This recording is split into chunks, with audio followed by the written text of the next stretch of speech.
Let's just jump right in, shall we? Welcome to this explainer. You know, when most of us think about Wall Street, we instantly picture the relentless pursuit of profits, chasing that next massive payout, optimizing for the absolute highest return. But the reality for the folks actually in the trenches, the ones who survive long-term, it's completely different. Just look at this dramatic review of Nassim Nicholas Taleb's dense 1997 technical manual. It hits the nail on the head. Survival in the markets isn't about making a killing. It's literally about learning how not to die by the market's hand. So today, we're unpacking Taleb's very first book, Dynamic Hedging. Now, long before he became a household name for philosophical hits like the Black Swan or Antifragile, Taleb was a hardcore, day-in, day-out derivatives trader. He spent 21 years managing unpredicted rare events. And in this explainer, we're going to dig into this massive 500-plus page textbook to see how those exact years in the trading trenches forged the absolute blueprint for his famous ideas on risk. Here's our roadmap for today. We'll start with the Virtuoso's Manual, then decode the language of risk. After that, we'll look at when models fail, dive into the psychology of risk, and finally wrap up with the art of survival. All right, part one, the Virtuoso's Manual, bridging the gap between theory and reality. This quote perfectly sets up a massive divide in finance. You see, pricing an option, figuring out its theoretical value, is basically a science. You plug numbers into a model. But hedging that option, actually protecting your neck against the risks of holding it in the messy, wild, real world, well, that is an art. It takes profound intuition and honestly a very healthy dose of cynicism about the exact mathematical theories you just used to price the thing in the first place. To practice this art, you have to understand the tools of the trade. On one side, you've got vanilla options. Think of these as your standard calls and puts, straightforward, basic building blocks. But then you have exotic options. These are the wildly complex derivatives, barrier, binary, Asian options, and here's the kicker. Their payoffs are path-dependent. That means it doesn't just matter where the price ends up on expiration day, it matters exactly what path it took to get there. Taleb dives deep into both, and he shows us that navigating this complex, path-dependent side of the market is exactly where theoretical, pristine models really start to crack under pressure. But here's where it gets really interesting for the rest of us, because this concept goes way beyond Wall Street. Enter the generalized option. Taleb argues that an option isn't just financial jargon. Basically, it's any situation with a convex payoff structure, meaning you have unlimited upside but your downside is strictly capped. Actually, you might be holding a generalized option right now without even realizing it. Think about a standard corporate bonus structure. You have a stellar year, massive payout. You have a terrible year, you just don't get the bonus. You don't have to write a check back to your boss, right? That, right there, is an option. Moving on to part two, the language of risk. Let's decode the Greeks. Okay, to the uninitiated, this list looks like absolute alphabet soup, right? But for a trader, these are the vital signs of survival. They are the tools used to detect exactly how much danger a portfolio is truly in. Delta measures price sensitivity, how much your options price moves when the underlying asset moves. Gamma is the convexity, or basically how fast that delta is changing. It's the acceleration. Vega tracks volatility. Theta is the silent killer, time decay. It measures how much value bleeds out just by the clock ticking closer to expiration. And Rho tracks interest rate changes. The point is, if you want to survive, you can't just stare at an asset's price. You have to constantly monitor these underlying vitals. But let's zero in on Vega for a second, because this one is huge. Vega measures your sensitivity to changes in implied volatility. Now, traditional academic models, like the famous Black-Scholes model, they just assume volatility is a flat, constant line. But anyone who has ever watched the stock market knows reality absolutely does not work like that. Volatility is constantly shifting.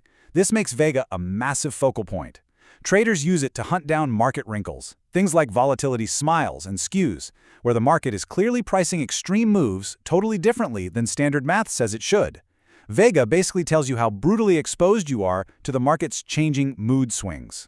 And that changing reality brings us to the core mechanic of the entire book. Look at static hedging.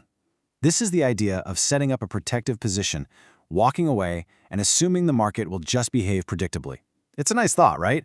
But it's a complete fantasy. Dynamic hedging, on the other hand, is the real world. Because price, time, and volatility are always changing, your hedge has to be continuously, relentlessly adjusted.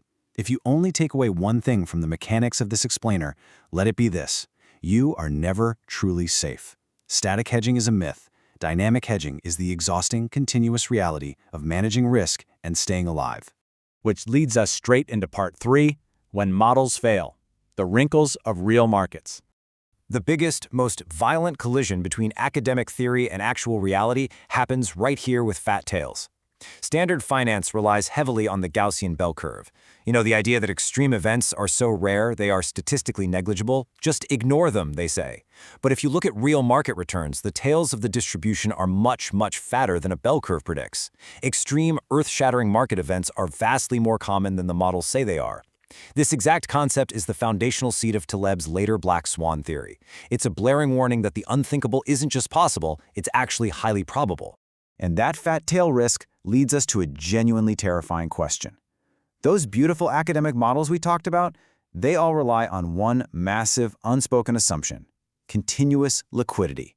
They assume you can always execute a trade. But what happens when you desperately need to dynamically adjust your heads to survive a crash? You look at your screen, and the market has just disappeared. That nightmare scenario is called a liquidity hole. It is a moment of sheer, unadulterated panic. During periods of extreme stress, buyers just vanish. They evaporate. You absolutely cannot execute your hedges at a fair price, and sometimes you can't execute them at any price. When you hit a liquidity hole, all the Greeks, all those elegant equations on your screen, completely worthless. There is literally no one left to trade with.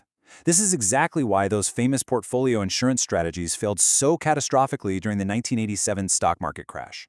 Because of these liquidity holes and fat tails, Taleb completely rips into standard risk metrics, particularly value at risk, or VAR. VAR tries to calculate one single, neat little number for your maximum expected loss. Taleb argues that tools like VAR are incredibly dangerous. Why? Because the true worst-case scenario in a complex system is entirely unknowable. Handing a trader a calculated worst-case number just lulls them into this cozy, false sense of security right before a massive Black Swan event completely wipes them off the map. All right, part 4, the psychology of risk, choosing your archetype.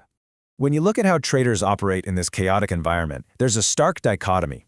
On one side, you have the academic and the model worshiper. Their humility level? Pretty much zero.